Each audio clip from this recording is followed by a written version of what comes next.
Morning students, पाखरे group of education में आप सभी स्टूडेंट्स का मोस्ट वेलकम। देखिए बच्चों, लास्ट क्लास में हम आपको करवा रहे थे जो हाइड्रोलाइटिक बॉन्ड क्लीवेज है उसके बारे में बताया था, और उसके बाद मैंने बता दिया था आपको जो कार्बोकैटायन है उसकी संरचना के बारे में बता दिया था, और उसके निर्माण की जो विधि है उसके बारे में मैं बता दिया था। तो देखिए आज जो हमारा टॉपिक है वो है हमारा स्टेबिलिटी ऑफ द कार्बोकैटायन, अर्थात कार्बोकैटायन का स्थायित्व है जो किस प्रकार से होता है। मैं हिंदी में लिख देता हूं, कार्बोकैटायन का स्थायित्व। कार्बोकैटायन का स्थायित्व। कार्बोकैटायन का स्थायित्व देखिए, कार्बोकैटायन का स्थायित्व है कौन कौन से कारक है जो प्रभावित करेंगे। तो देखिए यहाँ पर मैंने लास्ट क्लास में बताया था, जैसे कार्बन फ्री रेडिकल के स्थायित्व को जो कारक प्रभावित कर रहे थे वही कारक हैं जो इसके स्थायित्व को भी प्रभावित करेंगे। देखिए यहाँ पर मैंने लास्ट क्लास में आपको बता दिया था कि एक तो प्रेरण प्रभाव है। कौन सा प्रभाव? प्रेरण प्रभाव। प्रेरण प्रभाव है वो भी है जो कार्बोकैटायन है उसके स्थायित्व को बढ़ाता है। और दूसरा है हमारे पास में वो है अतिसंयुग्मन। अतिसंयुग्मन है जो भी प्रेरण प्रभाव को जो भी है जो कार्बोकैटायन के स्थायित्व को बढ़ाता है। तो देखिए यहाँ पर लिखेंगे हम लाइन में लिखेंगे कार्बोकैटायन के स्थायित्व को निम्न कारक प्रभावित करते हैं। लिखेंगे कार्बोकैटायन के स्थायित्व को निम्न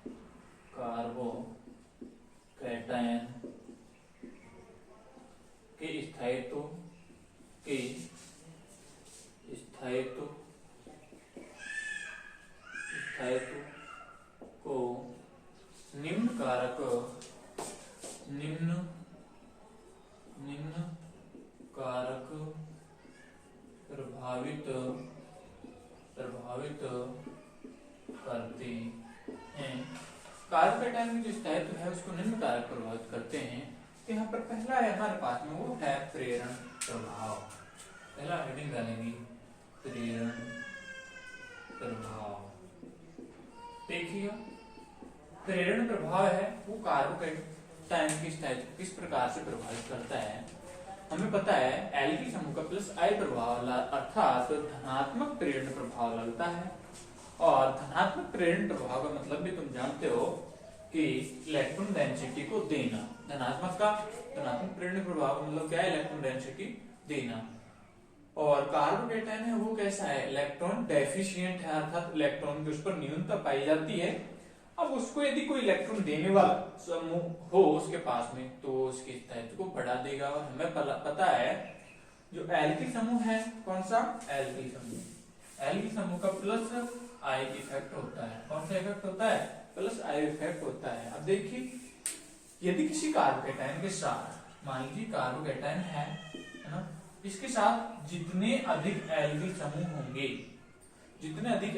होंगे कार्बोकैटायन का स्थायित्व उतना ही अधिक होगा ना। तो देखिए मान लीजिए यहाँ पर एक एल्किल समूह, बाकी दो हाइड्रोजन है ना। बाकी दूसरी पोजीशन ये हो सकती है ये कार्बोकैटायन, इस पर दो एल्किल समूह हो और एक हाइड्रोजन हो। तीसरी पोजीशन ये हो सकती है ये कार्बोकैटायन है, इस पर है जो तीनों ही एल्किल समूह हो। क्या हो? तीनों ही एल्किल समूह हो। तो इन तीनों का कंपैरिजन करें, एक और चौथा और हो सकता है हमारे पास तीनों ही हाइड्रोजन हो, तो ये लो हाइड्रोजन। वैसे ये स्ट्रक्चर ठीक नहीं है, पता होगा आपको, क्योंकि sp2 हाइब्रिड होता है। इसके sp2 हाइब्रिड होता है, उसकी ज्योमेट्री कैसी होती है भैया? उसकी होती है कैसी, क्या नाम से, ट्राइगोनल प्लेनर। कैसी होती है? ट्राइगोनल प्लेनर उसकी ज्योमेट्री होती है। देखिए यहाँ पर जो है ये मैं इनको भी है जो ठीक कर देता हूँ, है ना। तो ये है इन तीनों का यदि हम कंपैरिजन करें तो स्थायित्व किसका अधिक होता है? स्थायित्व उसका अधिक होगा जिस पर एल्किल समूह की संख्या ज्यादा हो, उस कार्बोकैटायन का स्थायित्व अधिक होगा। तो देखिए इस पर 3 एल्किल समूह है, इस पर 2 एल्किल समूह है, और इस पर एक एल्किल समूह, इस पर कोई एल्किल समूह है ही नहीं, तो इसमें सब तीनों में देखें तो किसका स्थायित्व सबसे ज्यादा है? यहाँ पर ये जो है इसका स्थायित्व सबसे ज्यादा होगा, उसके बाद में इसका और उसके बाद में इसका। स्टेबिलिटी का जो क्रम है एल्किल समूह के द्वारा जो प्रभावित हो रहा है कार्बोकेटायन का, वो इस प्रकार से होगा। ठीक है, तो मैं इसका थ्योरेटिकल क्वेश्चन आपको करवा देता हूं। तो लिखेंगे यहाँ पर हम,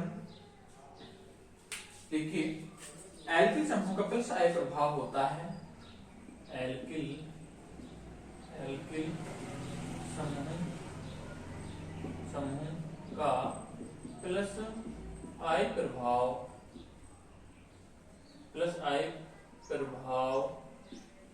होता है, जिसके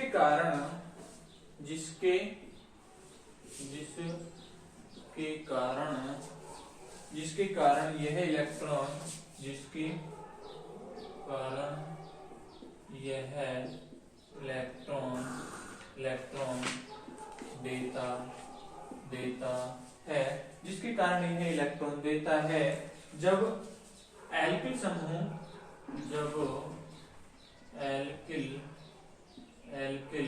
कोष्टक में लिख देते हैं आर समूह किसी एल्किल समूह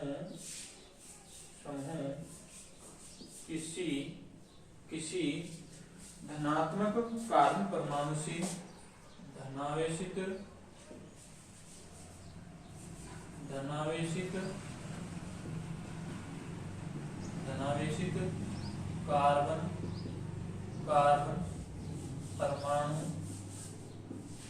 कार्बन परमाणु से जुड़ा हुआ हो,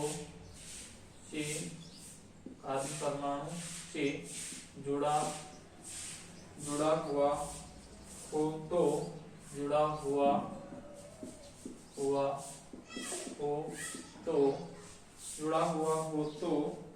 प्लस आई एल्किल समूह के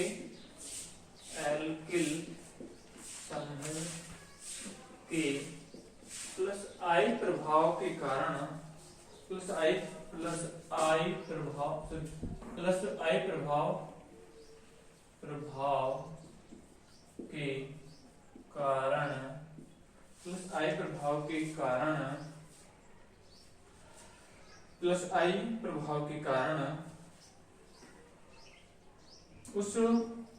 उस इलेक्ट्रॉन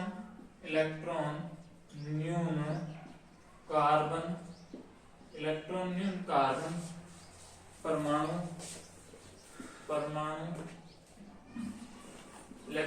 कार्बन परमाणु का स्थायित्व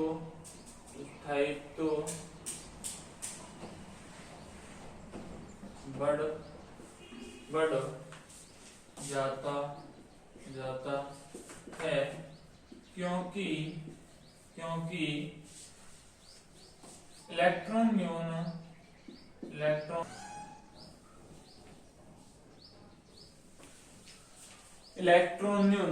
कार्बन परमाणु को एल्किल समूह के प्लस आई प्रभाव के कारण एल्किल समूह के प्लस आई प्रभाव के कारण उसको इलेक्ट्रॉन घनत्व दे दिया जाता है। और उसके बाद में जो हमारा जो एग्जाम्पल रूप में ले सकते हैं वो इस प्रकार से हम लेंगे। मैथिल कार्बोकेटायन है, उसके बाद में 1 डिग्री कार्बोकेटायन, उसके बाद में 2 डिग्री कार्बोकेटायन, उसके बाद में 3 डिग्री कार्बोकेटायन है हमारे पास में। ये कौन सा है? यहाँ पर लिख देंगे कार्बोकेटायन, कार्बोकेटायन और कार्बोकेटायन। ये कौन सा है? मैथिल कार्बोकेटायन। अब देखिए यहाँ पर यदि आर समूह एल्किल ले लें, हम क्या ले लें? एल्किल, तो ये क्या हो जाएगा? इसको हम क्या, यदि आर एल्किल समूह ले लें तो ये तो हो जाएगा मैथिल। मैथिल रहेगा जब भी है ना, यहाँ पर कोई आर ग्रुप है ही नहीं, यदि यहाँ पर आर ग्रुप है तो ये क्या हो जाएगा एथिल का। मैं लिख देता हूँ, एक लाइन और लिख देते हैं, मान लीजिए या तो फिर ऐसे ही इसको मैथिल ले लेते हैं, तो CH3 ना, ये जैसे CH2, तो ये क्या हो जाएगा एथिल कार्बोकेटाइन क्या हो गया एथिल कार्बोकेटाइन है ना। ऐसे यदि दो आर ग्रुप की जगह CH3 ग्रुप हो अथवा मैथिल ग्रुप हो तो इसको क्या कहेंगे हम, इसको हम कहेंगे 2 डिग्री है तो कौन सा है 1 डिग्री है ना, और इसको कहेंगे हम 2 डिग्री। तो CH के बाद में यहाँ पर पॉजिटिव और इधर आर ग्रुप जुड़ा हुआ है तो ना, आर ग्रुप की जगह CH3, इधर भी CH3 है ना, तो इसको क्या कहेंगे 2 डिग्री कार्बोकेटाइन ना। और तीसरा यदि हमारे पास में कार्बन इधर CH3, इधर भी CH3 और इधर भी CH3, और यहाँ पर कार्बोकेटाइन है ना, तो ये कौन सा जाएगा 3 डिग्री कार्बोकेटाइन ना।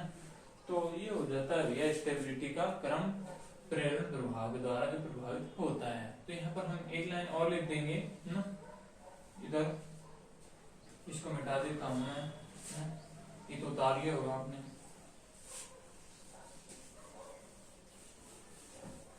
दो लाइन और है इसमें, वो करवा देता हूं मैं। यहाँ पर है मैथिल कार्बोकेटाइन से तृतीयक, जो ये हमारा कौन सा तृतीयक ब्यूटिल कार्बोकेटाइन है। तृतीयक ब्यूटिल क्यों कहा, क्योंकि इसमें 4 कार्बन है। तृतीयक है क्योंकि 3 एल्किल समूह जुड़े हुए हैं कार्बन से कार्बोकेटाइन से, तो क्या हो गया तृतीयक ब्यूटिल कार्बोकेटाइन ना। तो देखिए कौन सा है मैथिल वाला, कहाँ गया ये, कहाँ गया CH3 ना।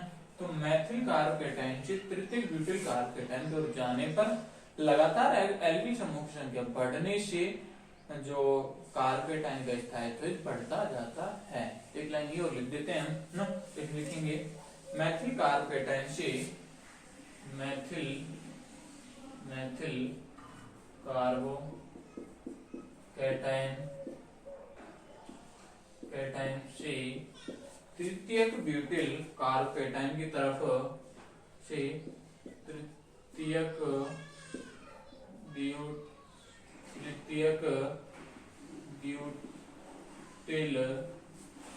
ब्यूटिल कार्बोकेटाइन की तरफ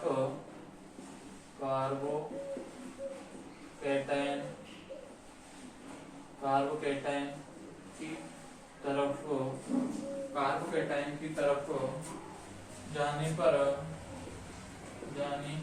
पर एल्किल समूह की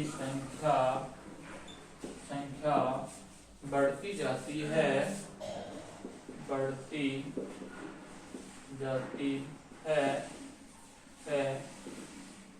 एल्किल समूह की संख्या बढ़ती जाती है तथा एल्किल समूह की संख्या बढ़ने से एल्किल समूह की संख्या बढ़ने से कार्बोकेटाइन का स्थायित्व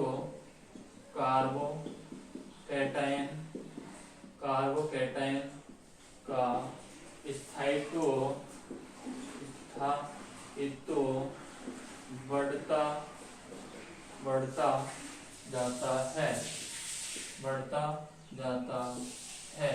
तो ये होता है भैया प्रेरण प्रभाव के द्वारा जो कार्बोकेटाइन के स्थायित्व की बात है ना, अर्थात एल्किल समूह की संख्या जितनी बढ़ेगी कार्बोकेटाइन के स्थायित्व उतना ही अधिक बढ़ता जाएगा। अब है हमारा अगला, वो है अति संयुग्मन द्वारा कार्बोकेटाइन का प्रभाव है ना। तो अगली हेडिंग डालेंगे, वो है दूसरा जो प्रभाव है वो है कौन सा, अति संयुग्मन द्वारा कार्बोकेटाइन का स्थायित्व।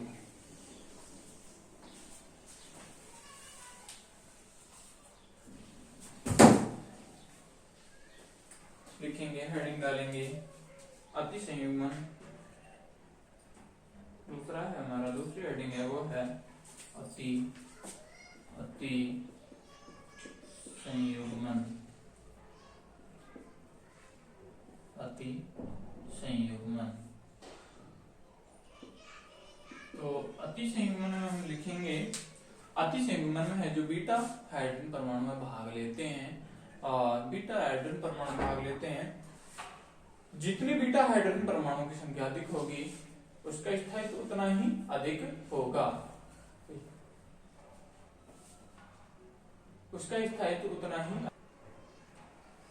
देखिए अति संयुग्मन है उसमें बीटा हाइड्रोजन परमाणु भाग लेते हैं और जितना बीटा हाइड्रोजन परमाणु की संख्या अधिक होगी उतनी अति संयुग्मित संरचनाएं बनेंगी। जितनी ज्यादा अति संयुग्मित संरचनाएं बनेंगी किसी कार्बोकेटाइन का कि उसका स्थायित्व उतना ही अधिक होगा। तो लिखेंगे हम यहाँ पर अति संयुग्मन में, अति संयुग्मन में बीटा हाइड्रोजन परमाणु भाग लेते हैं, अतः एथिल कार्बोकेटाइन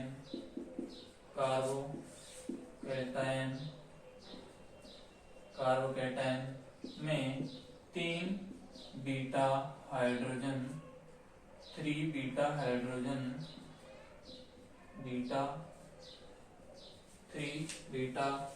हाइड्रोजन परमाणु पाए जाते हैं, अतः इसकी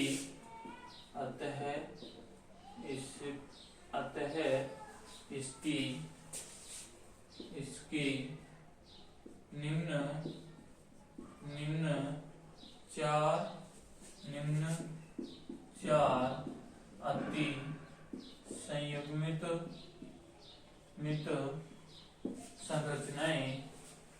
संरचनाएं बनेंगी। इसकी निम्न 4 अति संयुग्मित संरचनाएं बनेंगी। तो देखेंगे हम यहाँ पर ये है कार्बन, ये हाइड्रोजन और ये हाइड्रोजन और ये CH है ना पॉजिटिव, ये हाइड्रोजन और ये हाइड्रोजन। तो ये क्या है भैया, एथिल कार्बोकेटाइन है ना, ये है हमारा एथिल कार्बोकेटाइन। अब देखिए इसकी अति संयुग्मित संरचना किस प्रकार से बनेगी। ये कौन सा कार्बन है, बीटा वाला, सॉरी ये कौन सा है अल्फा, ये कौन सा है बीटा। अब बीटा से जुड़ा हुआ हाइड्रोजन वो क्या कहलाएगा, बीटा हाइड्रोजन कहलाएगा।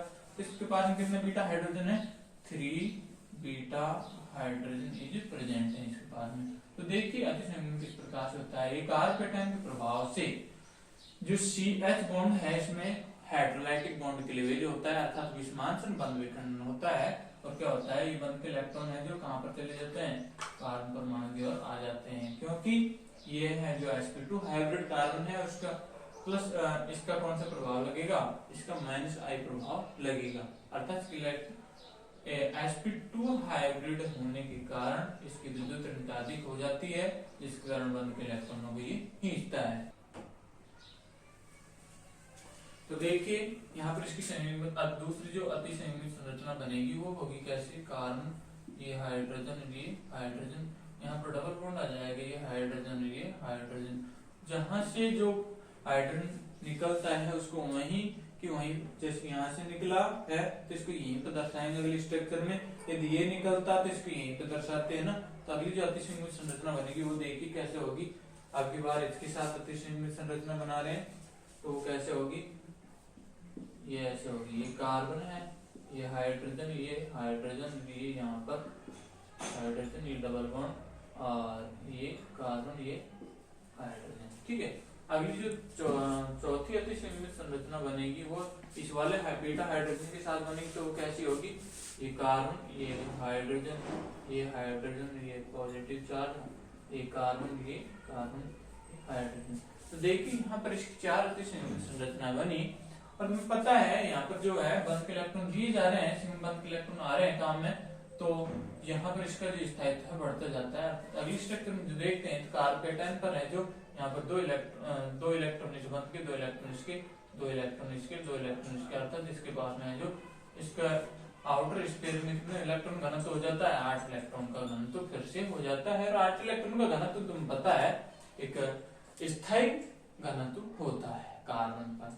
अब देखिए एक लाइन और लिख देंगे हम, यहाँ पर मैथिल कार्बोकेटायन है, मैथिल कार्बोकेटायन से तृतीयक ब्यूटिल कार्बोकेटायन की ओर जाते हैं, तो हमें पता है लगातार है जो बीटा हाइड्रोजन परमाणु की संख्या बढ़ती जाती है, और लगातार बीटा हाइड्रोजन परमाणु की संख्या बढ़ेगी तो तुम्हें पता है अतिसंयुग्मिक संरचनाएं अधिक बनेंगी, और अतिसंयुग्मिक संरचना अधिक बनेगी तो उसका स्थायित्व भी अधिक होगा। तो यहाँ पर लिख देंगे मैथिल, यहाँ पर लिखेंगे ये, इसको स्ट्रक्चर को बना लीजिए, आगे लिखेंगे मैथिल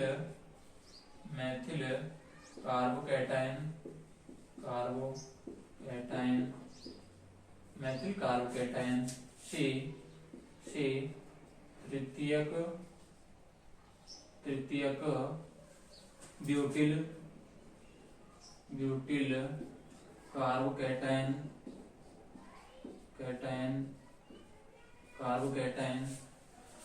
की ओर जाने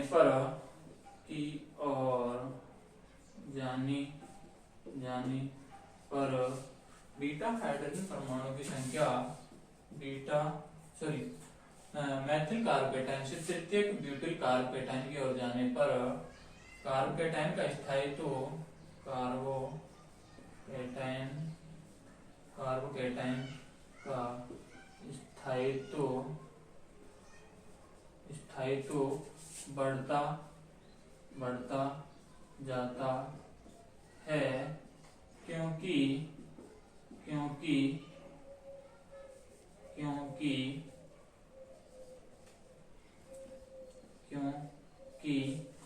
लगातार बीटा हाइड्रोजन परमाणु की संख्या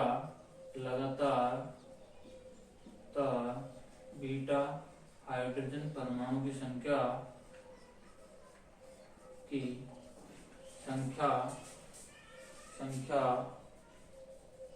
बढ़ती है।